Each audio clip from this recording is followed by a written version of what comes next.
This is episode 109 of That Shakespeare Life. That Shakespeare Life is now available on our very own digital app. This app works on your tablet, phone, or TV and lets you explore the history of William Shakespeare with exclusive content, interviews, and documentaries not available anywhere else. You can cook, dance, and play your way through the life of William Shakespeare, all without any commercials. Find out more at cassidycash.com/experience and stay tuned after the episode for even more details. Hi, I'm Cass Morris, novelist and woman who voluntarily puts on corsets. Another great method for studying the life of William Shakespeare includes listening to this. It's That Shakespeare Life with my friend, Cassidy Cash.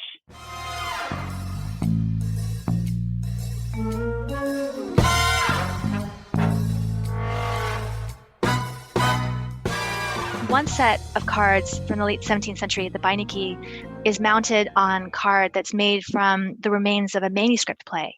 And so you can see the act divisions and the dialogue on the reverse of the cards, where it was chopped up, where the card sheet was cut into individual cards. Welcome to That Shakespeare Life with Cassidy Cash. Cassidy believes that if you desire to successfully learn or perform Shakespeare's plays, then understanding the real life and history of William Shakespeare himself is a must. That Shakespeare Life is the podcast that helps you go beyond the curtain of some of Shakespeare's most iconic works and explore the world of early modern England as Shakespeare would have lived it, learning from the writers, historians, and performers who know it best. And now, here's Cassidy. With court records of Mary Queen of Scots playing cards, as well as James I of England preferring the game Maw when entertaining royal dignitaries, we know that playing cards was not just popular for royals, but a pastime at all levels of society during Shakespeare's lifetime. It was a relatively new arrival to England overall. Playing cards did not reach Europe until 1360, and the first mention we have of playing cards in England comes in 1463, when King Edward IV banned the import of playing cards to England in an effort to bolster the English economy by focusing production of playing cards at home. This parliamentary order would only have been necessary if playing cards were significantly popular, that volumes of cards were being bought and sold at a magnitude which would be impactful. With the influx of French and Spanish playing cards during Shakespeare's lifetime, along with laws trying to have cards made in England exclusively, what did the average playing card look like? Were they French, Spanish, Italian, German? Which style was most popular? There is a clue in a representation of a six of diamonds found on the wall of a small Suffolk church in Hessett near Bury St Edmunds, which dates to the 15th century. And examples like that do provide some idea of what the design looked like, but the pack of cards which has historically come to be associated with England is actually a pack of cards from Rouen, France, designed by Pierre Marechal. As playing cards grew in popularity, so did their design and the invention of various games, some of which, like Noddy and Maw, show up by name in several of Shakespeare's plays. The suits, size of card, as well as material used to make playing cards was also widely varied in the 16th century.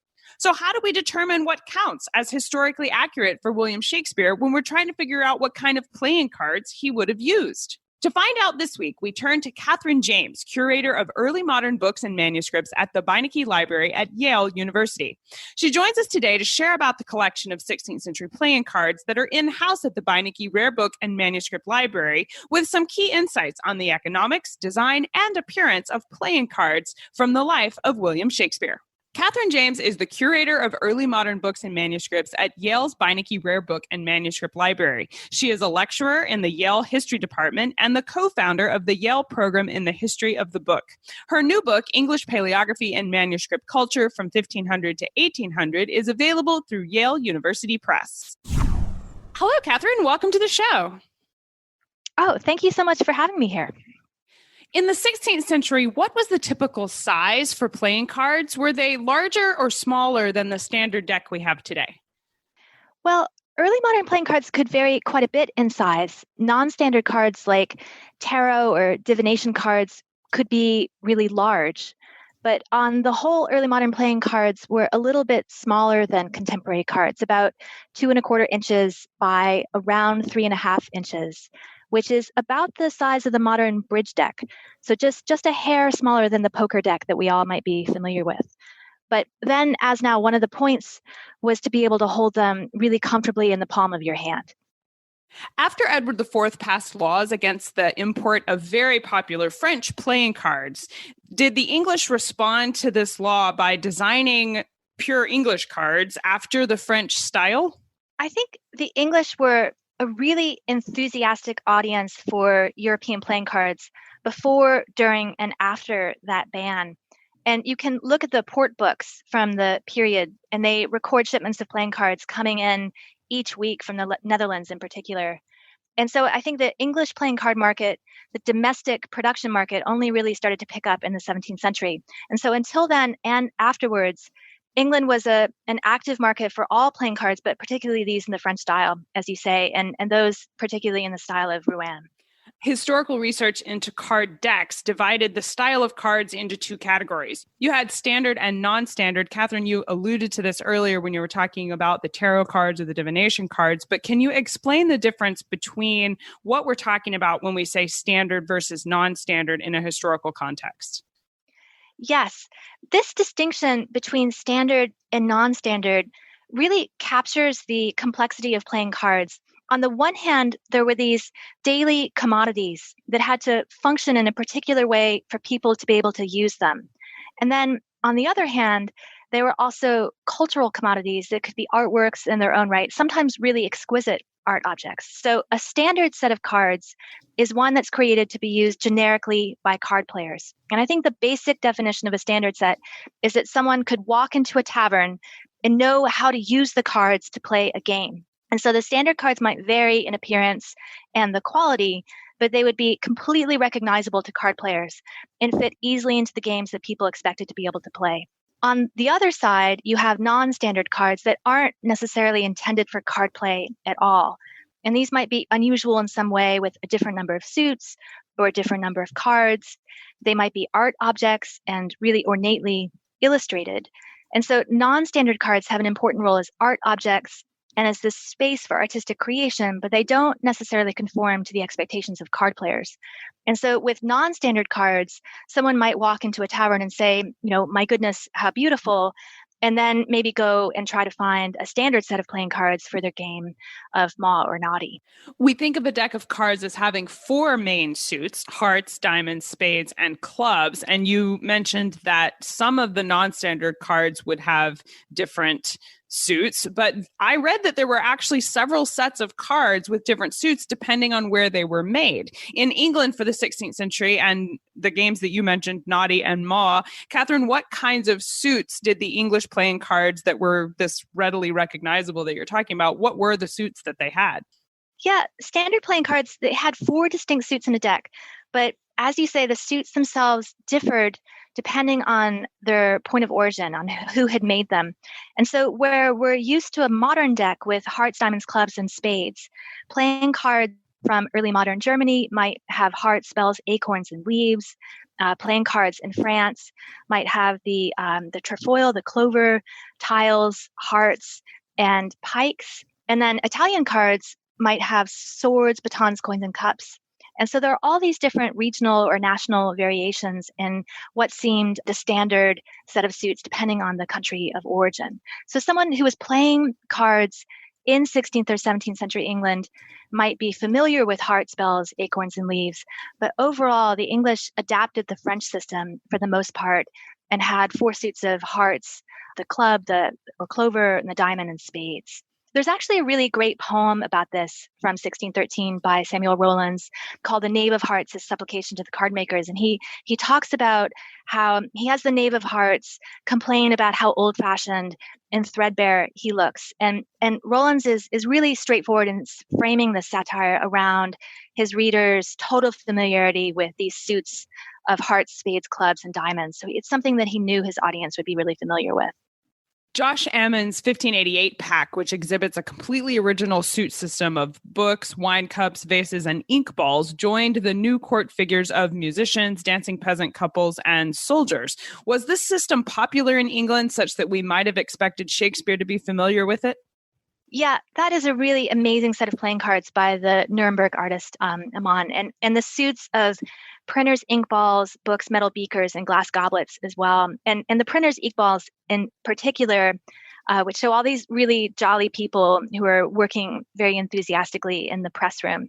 And so a Maw set wasn't standard. It was created as an art piece, and it was something, witty and delightful rather than something a set that might conform to the expectations of a common or standard set of playing cards. And it's also unusual in that at least one instance of a Maw set was carved on wood.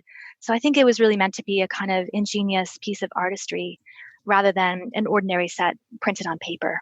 Was it being carved on wood as opposed to on paper one of the ways that you distinguish between whether or not a surviving deck from that period is standard or non-standard? That's a really good question. I think really the material on which the cards were issued was more a question of whether it was intended for play, for actual gaming with cards. You probably would find standard card sets that were made on these more ornate materials, engraved on metal or issued on wood. But definitely with the non-standard sets for tarot or other uses, you would find them being made on all sorts of other materials. These descriptions of the cards that we're sharing with you today, I know that we're on a podcast and you would love probably to see them. So I will put pictures of some of these card decks and different suits and things that were from the 16th century in the show notes for today's episode, so you can see exactly what they look like. But for explanatory purposes here, Kathryn, please tell us, when we look at this and we see the ink balls on the cards, what are ink balls? Yeah, and that's a really wonderful point. The fact that Maw used printers' ink balls also refers to the fact that playing cards were created using many of the same techniques as the illustrations for books in the period. And Maw was an artist for woodcuts. He drew the designs for illustrations that an artisan would carve into a block of wood and then ink with ink balls and use to print illustrations from the same type of hand pressed that might have been used to print books. And so the ink balls themselves look a lot like boxing gloves, actually, and would be used to roll ink, this very viscous oil-based ink that printers used to roll ink onto the woodblock or the platen of the press. And so one of the equivalents today of this amazing set of cards might be showing, say, the working kitchen of a celebrity chef or the Great British Bake Off or something similar, that you'd be showing an audience something that they might be familiar with in general, but would also be a sort of niche craft reference as well. There is a set of cards from 1544 by Virgil Solus, and I hope very much that I'm pronouncing his name correctly, but they're unique because they've been hand painted and they were made with straw.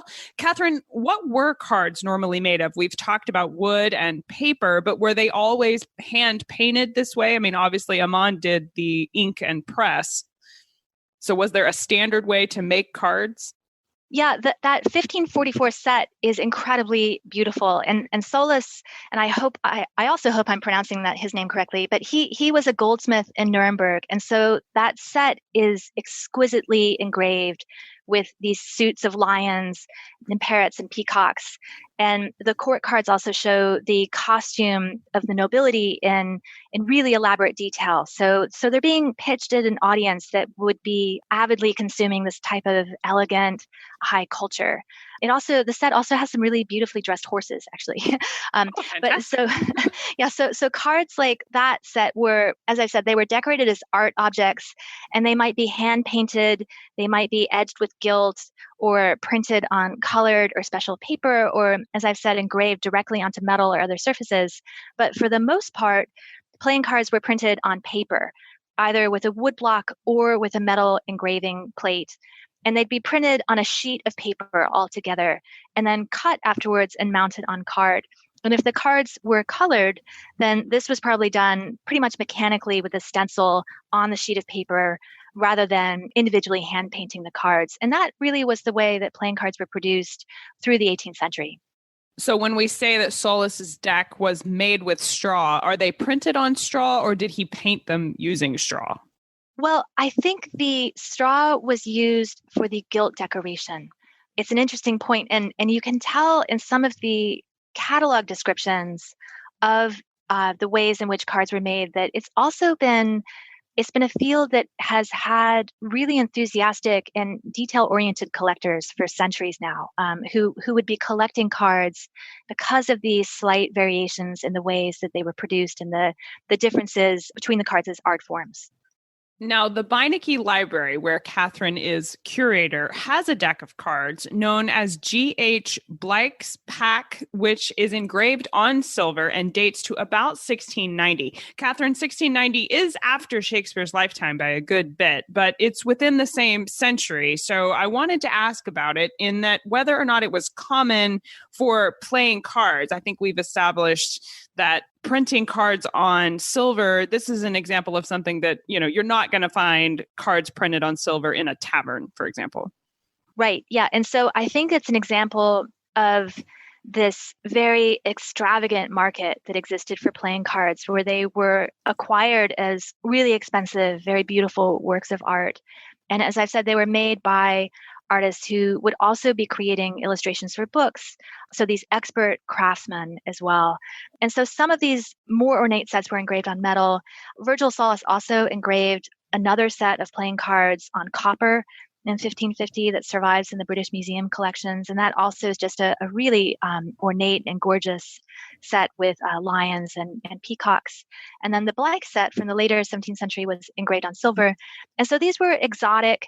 They were unusual rarities, but also circulating in a world where people might be also acquiring scientific instruments or really exquisite manuscripts or other works that were forms of this really complicated and expensive artistry.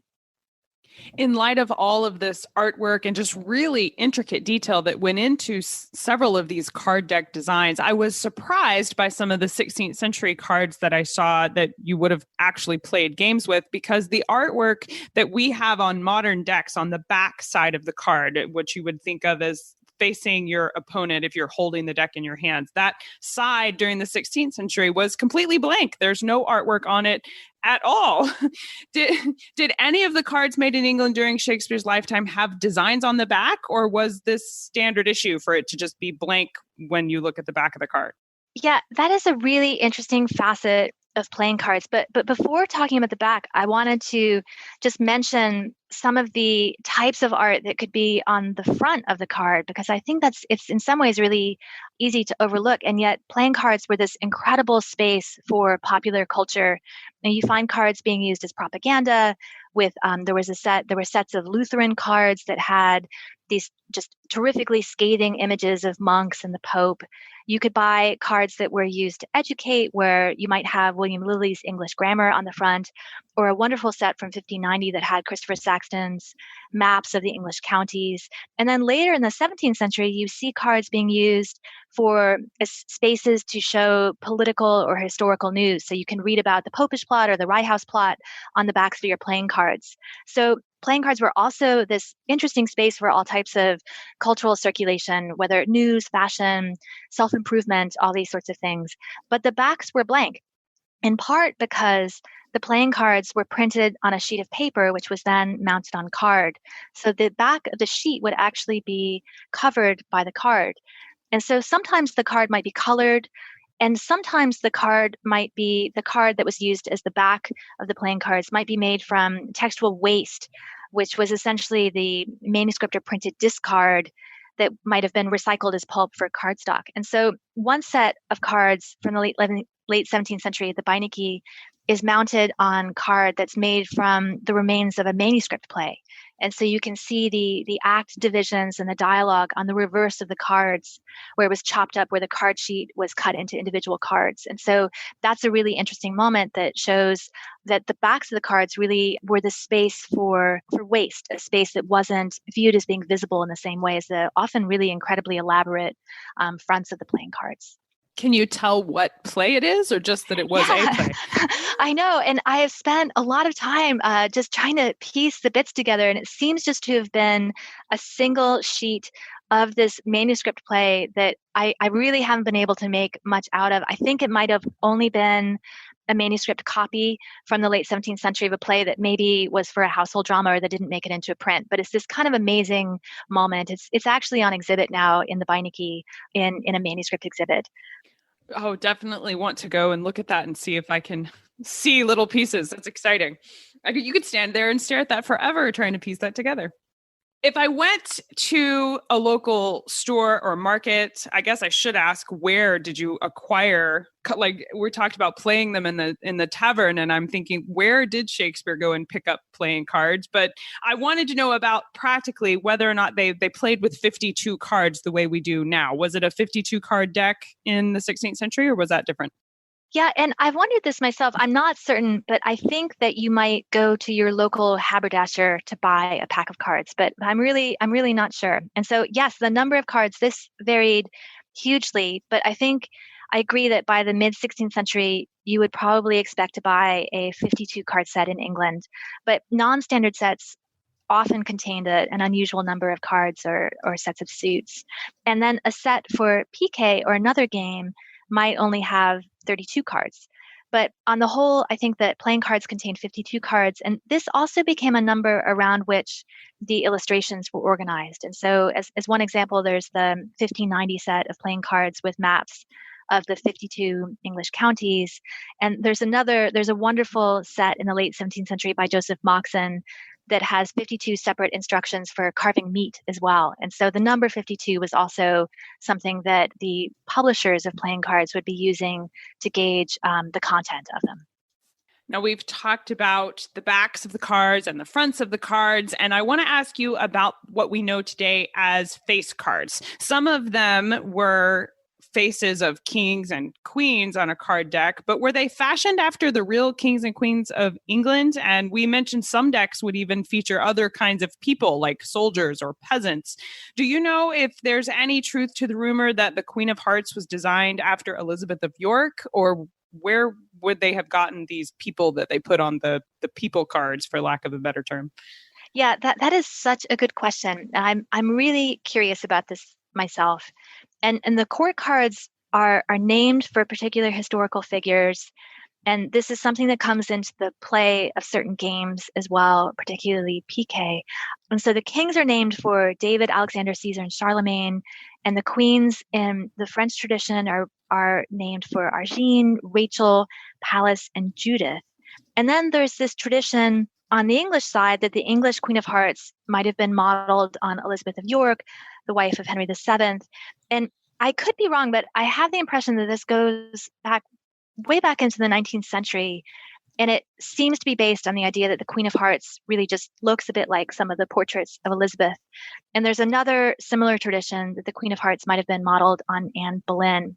But then on the other hand, the appearance of the queens tends to vary hugely over time, and really depending on the artist who is doing the illustrations for the cards as well. So I don't know the answer to that, but I do think it would be a pretty amazing form of immortality to have the Queen of Hearts modeled on you. Personally, I think I probably would have chosen Elizabeth I as my Queen of Hearts. Absolutely. Well, I know that there's just a ton to learn about the history of cards, and especially in the 16th century, what they were putting on them and the different features, even just investigating the Queen of Hearts and who it could have been modeled after is a whole wealth of study on its own. And I want to ask you, what are some of your resources you can recommend for us to go and investigate this whole field of historical cards further? Well, one of my very favorite books on playing cards is William Andrew Chatto's Facts and Speculations on the Origin and History of Playing Cards. And this was published in 1848. And it's just a wonderful read by someone who's clearly just completely batty about playing cards. But then on the other side of things, the British Museum and the Beinecke Library and other rare book libraries also have really just amazing collections of scanned of digital collections of playing cards that you can browse. And I have to admit, I think it might be a professional hazard. It's revealing, but I actually find the British Museum catalog of the playing card collection to be a pretty gripping read. They have just so much. It's very fascinating. And we will link to the William Andrew Chatto's book on Project Gutenberg. I found the link to that, and I'll post it in the show notes for today so that you can read it. Kathryn, these are great resources. Thank you. We ask everyone this next question here at That Shakespeare Life, and that's, what's the one book you would take with you on a deserted island? My friends in England tell me I'm supposed to allow you the complete works of Shakespeare and a copy of the Bible, so your choice would be in addition to those. That is such a terrifying question. I think my answer would really depend on whether I was allowed to bring my husband as my luxury item to the deserted island. Yes. And so if that's the case, I think I'd probably try to bring the entire set of Patrick O'Brien's Master and Commander series so that we could read them in cycles together.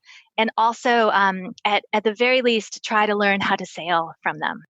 Well, that would be a great choice. I think absolutely no one has gone that route. You have used your resources to the fullest extent on your on your deserted island. I'm very impressed. So what's next for you, though? What are you working on now that you're excited about? I just published a book on early modern English handwriting, and that came out this February and is available at Yale University Press. And it's called English Paleography and Manuscript Culture, 1500 to 1800. So I'm really happy to have finished that. And right now I'm just starting work on an essay on Virginia Woolf and her typesetting of T.S. Eliot's The Wasteland at the Hogarth Press, actually. Those are fascinating works. We'll link to your book that just came out and look forward to hearing about your work on Virginia Woolf's typesetting. Thank you so much, Kathryn James, for being here and walking us through this elaborate history of cards during Shakespeare's lifetime. Thank you so much. Oh, thank you. To see both the elaborate designs of Aman and Solus with the copper and silver engraved card decks, as well as to see the more standard designs of playing cards from Rouen and Pierre Marechal, be sure to visit the show notes for today's episode. You'll find these images as well as direct links to the Beinecke Library collections of 16th century cards, along with the British Museum and all the resources Kathryn recommends you use to learn more. Join us for even more history at CassidyCash.com/episode 109. That's CassidyCash.com/EP109. How would you like to see the video of this week's interview? You can watch this interview as well as other exclusive interviews not available anywhere else right inside That Shakespeare Life app. That's right! That Shakespeare Life is now streaming on our very own digital app. We are very excited to make this available, and not only can you stream podcast episodes anywhere you go, but the app contains exclusive content like activities, games, documentary shorts, expert interviews, and animated plays, all free from ads and available anywhere you might be. You can learn Shakespeare's history from the experts who know him best while you're in the carpool line, cooking dinner, or even while you're working out. Take Shakespeare history with you wherever you go, all without any commercials. Download the app now at CassidyCash.com/experience. That's CassidyCash.com/experience. That's it for this week. I'm Cassidy Cash, and I hope you learned something new about the Bard. I'll see you next week. Bye-bye. Thank you for listening to That Shakespeare Life. As always, the best conversations happen after the episode over at CassidyCash.com. Become a part of a vibrant Shakespeare conversation by adding your voice over at the website. Until next time, remember, when you want to know William Shakespeare, you have to go behind the curtain and into That Shakespeare Life.